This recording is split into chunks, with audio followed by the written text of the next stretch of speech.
Et si Éric Zemmour était chancelier d'Allemagne?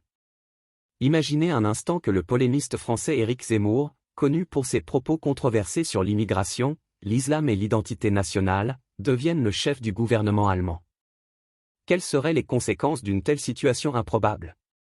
D'abord, il faudrait qu'Éric Zemmour obtienne la nationalité allemande, ce qui n'est pas une mince affaire. Il devrait renoncer à sa citoyenneté française, apprendre l'allemand, passer un test de culture générale et prêter serment de fidélité à la Constitution. Il devrait aussi se faire accepter par les partis politiques allemands, qui ne partagent pas forcément sa vision du monde. Ensuite, il faudrait qu'Éric Zemmour remporte les élections fédérales, ce qui n'est pas une tâche facile. Il devrait convaincre les électeurs allemands, qui sont plutôt attachés à la démocratie, au multiculturalisme et à l'intégration européenne, de voter pour lui. Il devrait aussi former une coalition avec d'autres partis, ce qui impliquerait des compromis et des concessions. Enfin, il faudrait qu'Éric Zemmour gouverne l'Allemagne, ce qui n'est pas une sinécure.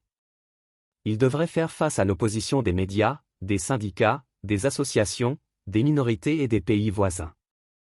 Il devrait aussi gérer les affaires courantes, comme l'économie, la santé, l'éducation et l'environnement. Quel serait le bilan d'un tel mandat? Difficile à dire, mais on peut imaginer que l'Allemagne deviendrait un pays plus fermé, plus autoritaire et plus isolé. Peut-être que certains Allemands apprécieraient le discours de Zemmour sur la défense de l'identité allemande et la lutte contre le déclin de l'Occident. Mais peut-être que d'autres Allemands regretteraient la perte de leur liberté, de leur diversité et de leur influence.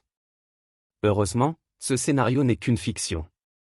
Éric Zemmour n'est pas chancelier d'Allemagne et ne le sera probablement jamais. Mais il est toujours intéressant de se demander, et si